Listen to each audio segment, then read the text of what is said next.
चांदणी चौकात स्विगीची ऑर्डर आल्यानं रस्त्याच्या कडेला गाडी थांबून उभ्या असलेल्या डिलिव्हरी बॉयला दारूच्या नशेत भरधाव आलेल्या कारनं जोरदार धडक दिली। अपघातानंतर रस्त्यावर पडलेल्या तरुणाच्या छातीवरून कारचं चाक गेल्यानं त्याच्या बरगड्या फ्रॅक्चर झाला असून तो गंभीर जखमी झाला आहे।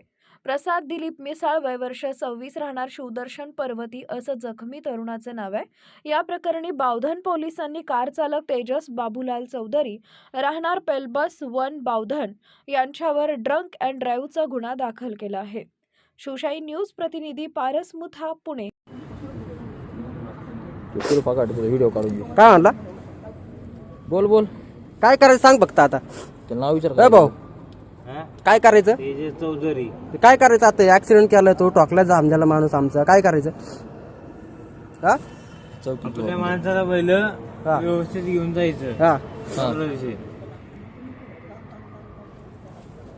ताज्या घडामोडी जाणून घेण्यासाठी शिवशाही न्यूज यूट्यूब चॅनलला सबस्क्राईब करा। आपण हा व्हिडिओ फेसबुकवर पाहत असाल तर फेसबुक पेज फॉलो करा आणि शिवशाही न्यूज.com या आपल्या वेबसाईटलाही भेट द्या।